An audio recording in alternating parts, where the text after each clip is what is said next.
నమస్కారం. అద్వైత క్రియ కార్యక్రమానికి స్వాగతం. మనిషికి జీవితంలో ఎన్నో సమస్యలు ఉంటాయి. కొందరికి ఆర్థిక సమస్య, కొందరికి ఆరోగ్య సమస్య, కొందరికి మానసిక అశాంతి, కుటుంబ కలహాలు. అయితే ఈ సమస్యలకి కారణం మనం కాకపోయినా వీటికి తప్పనిసరిగా పరిష్కారం మాత్రం మన చేతుల్లోనే ఉంటుంది. మనం వాటిని వెతుక్కోవడంలోనే ఆ పరిష్కారం అనేది దొరకడమా దొరకపోవడం అనేది ఆధారపడి ఉంటుంది. అయితే మన సమస్యలకి పరిష్కారం మన చుట్టూనే ఉన్న వాటిని ఐడెంటిఫై చేయడం ఎలా, వాటి ద్వారా మన జీవితాన్ని హ్యాపీగా మలుచుకోవడం ఎలా అని తెలియజేసేదే అద్వైత క్రియ. సో మరి ఈ రోజు మనతో పాటు ఉన్నారు అద్వైత క్రియ వ్యవస్థాపకులు ఈకే గిరీష్ గారు.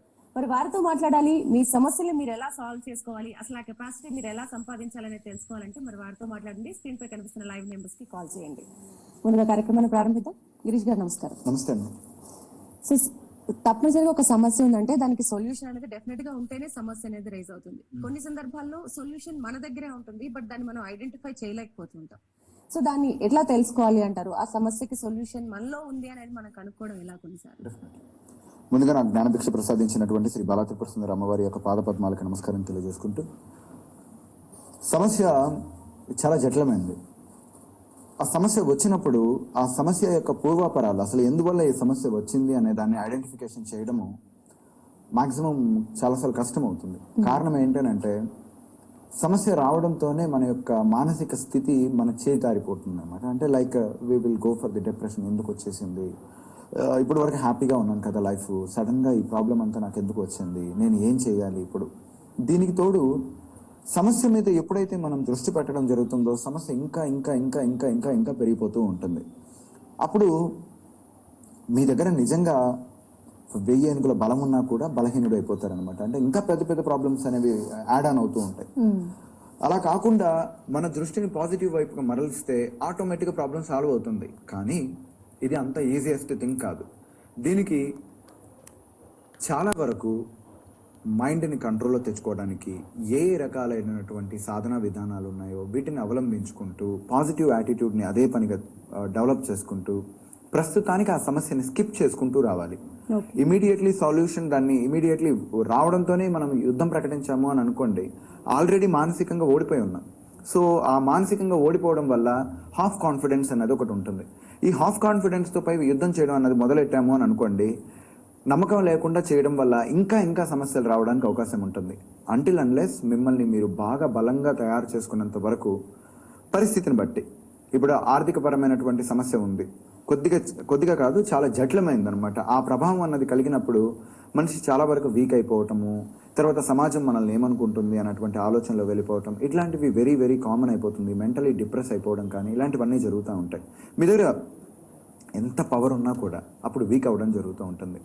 కానీ కొంత సమయాన్ని గనక తీసుకోగలిగితే, మరలా తిరిగి ప్రారంభించడం కనుక చేయడం జరిగితే ఆటోమేటిక్గా విజయాలు అందుకోవచ్చు. అదే హెల్త్ పరంగా వచ్చింది సమస్య. దానిని ఆ హెల్త్ గురించి అదే పనిగా ఆలోచించడం వల్ల, అంటే అన్హెల్తీ థింగ్స్ గురించి ఎక్కువగా ఆలోచించడం వల్ల ఏమవుతుందంటే స్ట్రెస్ ఎక్కువ పెరుగుతుంది. స్ట్రెస్ లీడ్స్ టు అన్హెల్తీ, అంటే ఇల్ని క్రియేట్ చేస్తుంది, అంటే అనారోగ్యాన్ని కలుగజేస్తుంది. సో అదే పనిగా దాని గురించి ఆలోచించడానికి బదులు ఆరోగ్యం వైపు దృష్టి పెట్టాలి. మీరు ఒకటే గుర్తుపెట్టుకోవాల్సిన థింగ్ ఏంటంటే, నీ దృష్టి దేని మీద ఉందనే దాన్ని బట్టి అది పెరుగుతూ ఉంటుంది. ఇది ప్రాబ్లంలో ఉన్నవాడికి దృష్టి దాని మీద నుంచి ప్రాబ్లం మీదకే వెళ్ళిపోతూ ఉంటుంది. కారణం ఏంటంటే సర్కమ్స్టాన్సెస్. కానీ ఎలాగో అలా మైండ్ని డైవర్ట్ చేసి పాజిటివ్ మీద కనుక మార్చుకోవడం మొదలెట్టారు అని అంటే అద్భుతాలు క్రియేట్ చేయొచ్చు. అసాధ్యాలు అనేవి లేవు. అయితే ప్రధానంగా మనిషిలో ఈ దృష్టి కేంద్రీకరణ అనేది కొంత పెద్ద సమస్యగా ఉంటుంది. అంటే ఆ కాన్సన్ట్రేషన్ పవర్ అనేది లేకపోవడం, మనం దేని మీద ఫోకస్ చేస్తున్నాం, కొన్నిసార్లు అవుట్ ఆఫ్ ద బాక్స్ వెళ్ళిపోయి ఆలోచిస్తుంటాం, అది కొన్నిసార్లు ఇబ్బందులు క్రియేట్ చేస్తుంది. ఆ ఫోకస్నెస్ ని పెంచుకోవడం, ఆ కాన్సన్ట్రేషన్ పెంచుకోవడం ఎట్లా, అది దేని ద్వారా సాధ్యం అవుతుంది? ఎట్టి వాడైనా మనసును తన ఆధీనంలోకి తెచ్చుకున్నట్టు దుస్సాధ్యము. దాన్ని అభ్యాస వైరాగ్యముల ద్వారా నిరోధించవచ్చును. అభ్యాసము అనగా క్లాసెస్కి రావటం, ట్రైన్ అవ్వటం, దాని మీద ఫోకస్ చేయటం. వైరాగ్యం వదిలే, అంతే. వైరాగ్యం చేయలేం. కారణం ఏంటంటే కుటుంబపరమైనటువంటి జీవితంలోనూ సాంఘికంగా మనం ఉన్నాం కాబట్టి వైరాగ్యాన్ని అంత ఈజీగా పొందలేం. ఇంకా ఆ ప్రాబ్లం వదిలేయటం, స్కిప్ చేసేయటం, అసలు కంప్లీట్లీ ఇంకేమీ పట్టించుకోకుండా ఉండటం, రెస్పాన్సిబిలిటీకి దూరంగా వెళ్ళిపోవటం. రెస్పాన్సిబిలిటీకి దూరంగా వెళ్ళినప్పుడు ఆటోమేటిక్గా ఇంకా మనసు ఇంకేముంది, కామ్లోకి వచ్చేస్తుంది. But we have to take responsibilities for our life. కాబట్టి అభ్యాసం, జరిగిందేదో జరిగింది, జరగాల్సిన దాని గురించి ముందు ఆలోచించాలి. ఎలా ముందుకెళ్ళాలి అన్నటువంటి దాని మీద సరైన సానుకూలమైనటువంటి దృక్పథాన్ని ఏర్పాటు చేసుకోవాలి. దానికి అభ్యాసం చేయాలి. వీలు కుదిరితే మెడిటేషన్ ఎక్కువగా చేయటం, మీ ప్రాబ్లంకి ఏవైతే ఉందో దానికి సంబంధించినటువంటి సొల్యూషన్స్ ఉన్నాయి. ఈ సొల్యూషన్స్లో ఏవైతే ఉన్నాయో ఆ సొల్యూషన్ని ఒకదాన్ని ఐడెంటిఫికేషన్ చేసుకోవటం, దానికి పరిష్కారాన్ని వైపు ప్రయాణం చేయటం. మీరు పరిష్కారానికి ప్రారంభించడంతోనే ఇమీడియట్లీ సొల్యూషన్ లభిస్తుంది అని అనుకుంటే పూర్తిగా పొరపాటు. ఏ మెథడ్లో కూడా మీకు ఇమీడియట్లీ సొల్యూషన్స్ అనేది దొరకదు. బట్ మనసు మన ఆధీనంలోకి రావడం జరుగుతుంది. ఓకే, నేను ఇలా చేస్తే నాకు చేంజ్ అవుతుందా? కొద్దిగా మనము సానుకూల దృక్పథాన్ని ఏర్పాటు చేసుకోవాలి. మనసుకి అనంతమైనటువంటి శక్తి ఉంటుంది.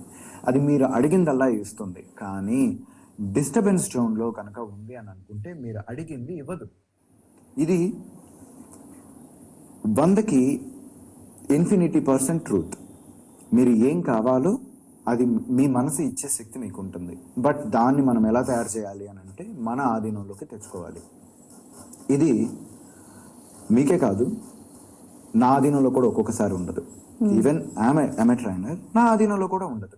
శ్రీరామచంద్రమూర్తికి కూడా సీతాదేవిని రావణాసురుడు అపహరించిన తర్వాత ఒక మూమెంట్లో ఆయన కూడా నిరాశ నిస్పృహకి వెళ్ళిపోయి, నా సీతే లేనటువంటి ఈ లోకం ఎందుకు అని చెప్పి నేను బాణాన్ని సంధిస్తాను అని అన్నప్పుడు లక్ష్మణుల వారు వీళ్ళందరూ అంటారు, వారిస్తారు, ఏంటి స్వామి నువ్వు ఎంతటి జ్ఞానివి అని. అంటే ఎంతటి గొప్పవారైనా సరే ఒక్కొక్కసారి అదుపు తప్పడం అన్నది జరుగుతుంది. నేను యుద్ధమున పాండవులకి అడ్వైజ్ మాత్రమే, అంటే సహకారం చేస్తాను, అంతే, జ్ఞానాన్ని మాత్రమే ఉపదేశం చేస్తాను, వారి సైడ్ యుద్ధాన్ని చేయను, అలాగే నేను ఆయుధాన్ని పట్టను అన్నటువంటి శ్రీకృష్ణ పరమాత్ముడు భీష్ముడి మీదకి చక్రాన్ని వదులుదామని చెప్పి డిసైడ్ అయిపోతాడు. అంత కోపం చెందుతాడు అనమాట. అంటే ఇక్కడ ఒకానొక మూమెంట్లో ఆయన ఎంతటి పెద్ద గొప్పవారైనా సరే ఒక్కొక్కసారి ఆ స్థితప్రజ్ఞతను సాధించడం అసాధ్యం అవుతూ ఉంటుంది. శివుడంతటి వాడు తన 3వ నేత్రాన్ని తెరిచారు. ఇది పురాణాలు మనకి ఏం చెప్తున్నాయంటే, ఒకానొకమైనటువంటి పొజిషన్లో అతను ఎంత గొప్ప వ్యక్తి అయినా సరే నీలాప నిందనలకు గురవ్వడం కానీ ఇలాంటివి జరుగుతూ ఉంటుందన్నమాట. శ్రీకృష్ణుడు పరమాత్మ అంతటి వాడు కూడా సమంతకం అనే విషయంలో అపనింద పాలయ్యాడు. ఇలాగ జరిగినప్పుడు వాళ్ళు మనసుని చాలా ఆధీనంలోకి తెచ్చుకొని మరలా అతన్ని ప్రూవ్ చేసుకునేదానికి సమయం తీసుకొని క్లియర్ చేసుకున్నారు. ఇక్కడ కూడా మనం కూడా మనకి ఏదైనా ప్రాబ్లం వచ్చినప్పుడు ఇమ్మీడియట్లీ దానికి రెస్పాండ్ అయిపోయేసి నాకు ఏదో జరిగిపోయిందని చెప్పేసి మీకేదో అయిపోయిందని చెప్పి అనుకొని దాని మీద ఆలోచన చేయకుండా కొంతకాలం పాజిటివ్ థాట్స్ని చేయండి. మీ జీవితం అధపాతాలని వెళ్ళిపోయినా సరే పాజిటివ్గా ఆలోచించండి, ఇంకా పాజిటివ్గా ఆలోచించండి, ఇంకా మంచిగా ఆలోచించడానికి ప్రయత్నం చేయండి. చాలా అద్భుతమైన రిజల్ట్ అనేది మీకు కనబడుతుంది. ఈ కాన్సెప్ట్ గురించి చెప్పేటప్పుడు కాల్స్ అనే దాన్ని ఒక 5 నిమిషాలు ఆపి పెడతాను. నేను ఒక మంచి కథ చెప్తాను, అందరిని మోటివేట్ చేయాలనే ఉద్దేశంతో. I mean very good mood ఈరోజు, నేను చెప్తాను మీ అందరికీ.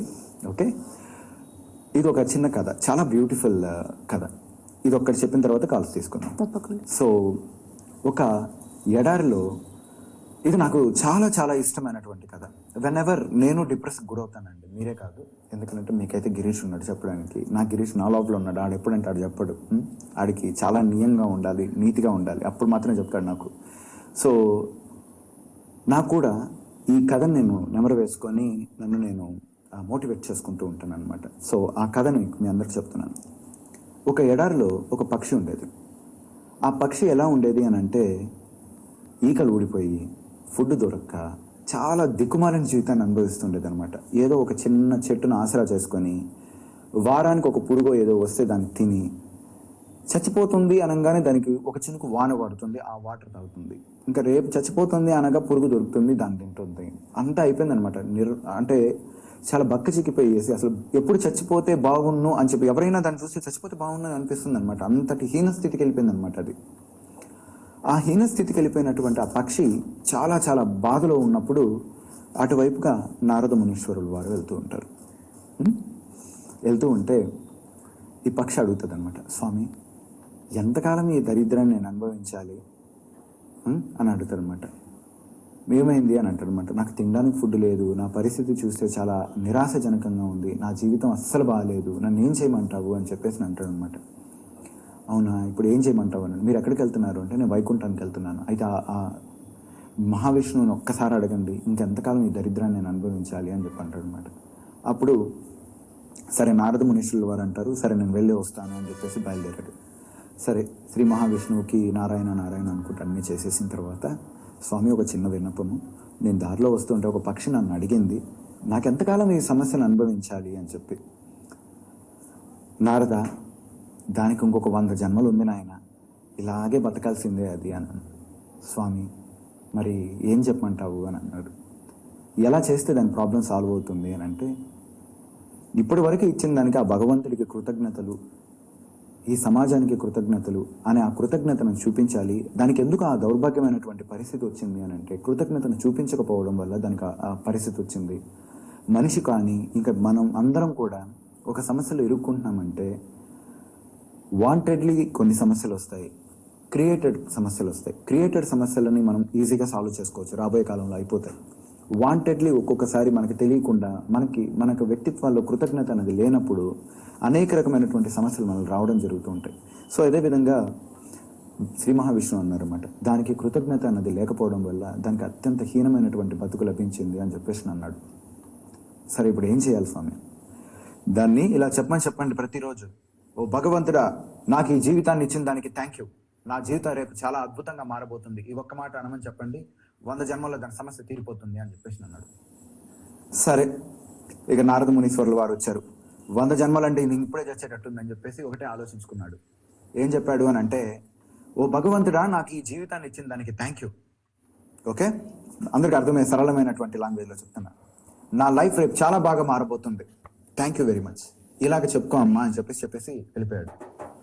కరెక్ట్గా 1 వీక్ తర్వాత మరలా ఆ నారద మునీశ్వరులు వారు వస్తూ ఉంటే ఆ చుట్టూ ఒక చిన్న లేక్ ఏర్పడింది, ఆ చుట్టూ చెట్లు ఏర్పడ్డాయి, ఆ పక్షికి రెక్కలు వచ్చేసి ఉన్నాయి. చాలా అద్భుతంగా ఉంది. షాక్ తిన్నాడు, అరే ఇంతకు ముందు ఉన్నటువంటి పక్షి అయినా ఇది అని చెప్పి.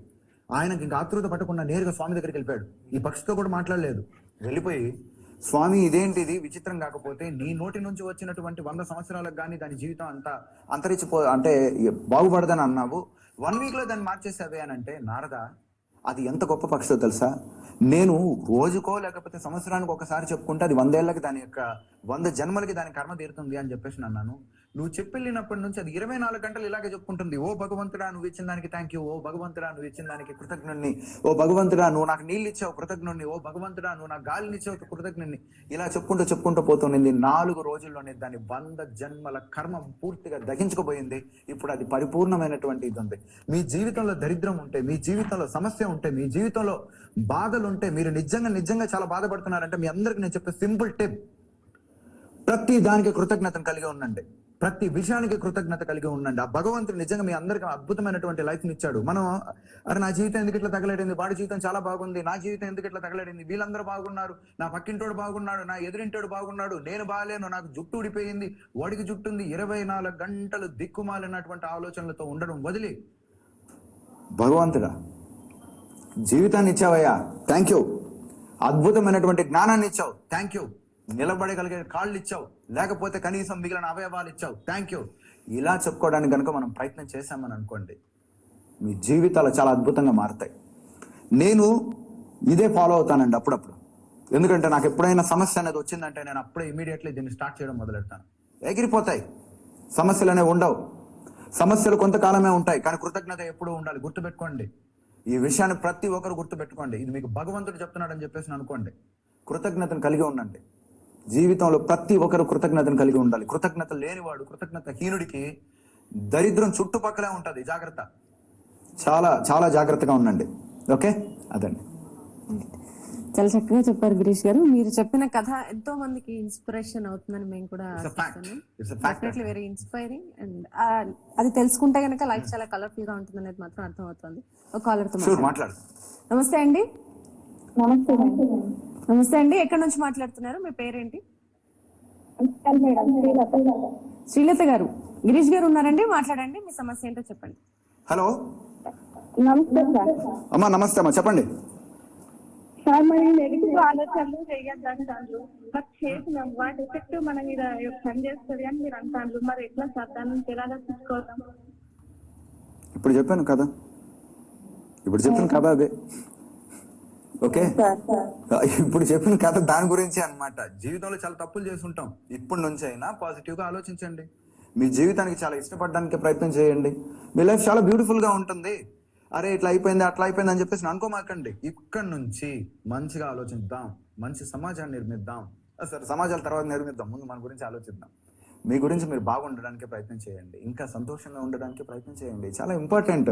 లైఫ్ చాలా గొప్పది, ప్రతి ఒక్కరి లైఫ్ చాలా గొప్పది. అది ఊరికనే రాదు. అది ఎంతో ఎంతో ఎంతో ఎంతో అదృష్టం ఉంటే మనం ఈ జన్మను తీసుకుంటాం, ఈ జీవితాన్ని పొందుతాం. నేను చెప్తున్నా, చాలా మంది అనుకుంటూ ఉంటారు మా బాధలు నీకు తెలుసా అని చెప్పి. నీకంటే ఎక్కువ బాధలు పొందా నేను. నువ్వు నా బాధలు నువ్వు చూడలేవు, అంత భయంకరమైన బాధలు నేను పొందున్నా. అంటే ఎవడు బాధలు ఆడుకుంటాయిలేండి. కానీ నేను చెప్తున్నా, ఆ కృతజ్ఞత భావాన్ని కలిగి మనం గనక ప్రయత్నం చేయగలిగితే లైఫ్ చాలా బాగుంటుందండి. అందరికి అదే చెప్తున్నా, బాగుంటుంది. మరొక కాలర్ మాట్లాడతా. నమస్తే అండి. హలో, నమస్తే మేడం. నమస్తే అమ్మా, మీ పేరు? నా పేరు సంధ్య అండి. సంధ్య గారు, గిరీష్ గారు ఉన్నారండి, మీ డౌట్ ఏంటో అడగండి. హలో. హలో, చెప్పండి సంధ్య గారు. హలో, నమస్తే సార్. నమస్తే అండి, చెప్పండి. సార్, మీరు ఇందాక చెప్పిన స్టోరీ బాగుంది. అయితే విన్నాక సరే కృతజ్ఞత చెప్పుకోవాలి దేవుడికి అని చెప్పారు, ఫైన్. ఏంటంటే కృతజ్ఞత చెప్పుకున్నా దేవుడికి ఎంత కృతజ్ఞత చెప్పుకోవాలో అంత ఎక్స్ట్రీమ్ పొజిషన్ లో చెప్పుకున్నా కూడా ప్రాబ్లమ్స్ అనేవి కంటిన్యూస్ గా వస్తూ ఉంటే, అంటే బికాస్ ఆఫ్ ప్రాబ్లమ్స్ ఏంటంటే ఫియర్ అట్లా వచ్చి మీ లైఫ్ లో ప్రాబ్లమ్స్ వస్తుంటే ఏం చేయాలి అంటే, ఇప్పుడు అక్కడ మీరు చెప్పిన పిట్ట కథలో తను సాల్వ్ అయిపోయింది, తనకు రెక్కలు వచ్చాయి, అంత బాగుంది కాబట్టి ఓకే ఫైన్. కానీ అలా కృతజ్ఞతా భావం చెప్పుకున్న దేవుడికి ఆ ప్రాబ్లమ్స్ అనేవి చాలు కాకుండా అలాగే కంటిన్యూస్ గా ఉంటాయి ఏంటి? ఓ వెరీ గుడ్. కథ బాగుంది, దాన్ని ఆచరిస్తే ఇంకా బాగుంటుంది. నేను చెప్తాను దాని గురించి. ఆ పిట్టకైతే వచ్చేసింది పాజిటివ్ థింగ్. అసలు కృతజ్ఞత అంటే ఏంటో తెలుసా మీకు? కృతజ్ఞత అంటే ఏంటో తెలుసుకోండి ఫస్ట్ ఆఫ్ ఆల్. అది ఇప్పుడు చెప్తాను మీకు. ఓ సమస్య వచ్చింది, ఆ సమస్యను కూడా దేవుడా థ్యాంక్స్, ఈ సమస్య ఇవ్వడం వల్ల నాకు ఏదో బలాన్ని ఇస్తున్నావు. Think positive. Gratitude is nothing but a form of positive thing. నువ్వు నాకేదో నేర్పించాలనుకున్నావు, అందుకే నాకు ఈ సమస్యను ఇచ్చావు. నేను ఇన్ని రోజులు బలహీనుడుగా ఉన్నా, నా బలహీనతను నువ్వు తెలియజేయడం కోసం వచ్చావు, అందుకే థ్యాంక్ యూ. ఇలా ఆలోచన చేయాలి. ఇలా ఆలోచన చేసుకున్నప్పుడు మాత్రమే మనకు అన్నీ వస్తాయి. నీ సమస్యకు కూడా థ్యాంక్స్ చెప్పు. అది ఊరికని రాలే, నీలో దమ్ము ఉంది కాబట్టి నీ దగ్గరికి సమస్య వచ్చింది, లేకపోతే అది ఎందుకు వస్తుంది? దానికి దమ్ము ఉండదు నీ దగ్గర రావాలని అంటే. నీ దగ్గర దమ్ము, నీ దగ్గర కెపాసిటీ, నీ లోపల కరేజ్ ఉంది. ఆ కరేజ్ని బట్టే నీ దగ్గరకు వచ్చింది. బట్ మనం దాన్ని స్కిప్ అవుతా ఉన్నాం. ఫైట్. కృతజ్ఞతను తెలియజేయండి భగవంతుడికి. నాకు నేను కరెక్ట్ క్యాండిడేట్ కాబట్టి నాకు ఇన్ని సమస్యలు ఇచ్చావు, అది లేకుంటే నాకెందుకు ఇస్తావు నువ్వు అని చెప్పి ఆ రకమైనటువంటి ఆలోచన విధానం ఉండాలి. ఇప్పుడు ప్రయత్నం చేయండి, అద్భుతాలు క్రియేట్ చేస్తాం. 273 సార్లు ఒక బల్బు ప్రయోగం చేద్దాం చేద్దాం చేద్దాం చేద్దాం అనుకుంటా ఉన్నాడు. విప్లవం చెందుతూ ఉన్నాడు. మొత్తానికి బల్బు కనుగొన్నాడు. ఈ రోజు మన ఇళ్లలో వెలుగుతున్నటువంటి ప్రతి ఒక్క బల్బుకి థామస్ ఆల్వా ఎడిసన్ కారణం. ఆయన యొక్క భిక్ష అనుకోవాలి. ఆయన కనుక ఆ రోజు కనుకుంటే ఈ రోజు లైట్లు లేవు, అసలు నేను మీకు టీవీలో కూడా కనిపిస్తుండను. ఓకే, అంత గొప్ప ఇది. అతను ఫైనల్ కనుక్కున్నాడు అనమాట. లాస్ట్ కి ఒక అసిస్టెంట్ అన్నాడు, ఏదో మీరు సెలబ్రేట్ చేసుకుంటున్నారండి, ఏంటి సెలబ్రేషన్, 275 టైమ్స్ ఫెయిల్యూర్ మీరు అని అన్నాడు. ఒక పిచ్చోడా, నీకు ఫెయిల్యూర్ ఎందుకు రాయింది? దాంట్లో ఒకసారి చూడు, ఆ 275 ఎలిమెంట్స్ తో బల్బ్ వెలగదు, అది కూడా నేను కనుక్కున్నది అన్నాడు. That is positiveness, that is a positive thinking. మీ జీవితంలో ఫెయిల్యూర్ వచ్చింది అని అనుకోండి, అది చాలా గొప్ప విషయాన్ని చేస్తుంది, చాలా అద్భుతాలను తయారు చేస్తుంది, చాలా అత్యధికమైనటువంటి శక్తిని ఇస్తుంది మీకు. నేను చెప్తున్నాను చూడండి, పాజిటివ్ థింకింగ్ కలిగి ఉంటే ఈ సృష్టిలో దేనైనా సాధించుకోవచ్చు. ఓకే, కృతజ్ఞతను కలిగి ఉన్నారు అని అనుకోండి, దేవుడు మీ దగ్గరకు వచ్చి కూర్చుంటాడు.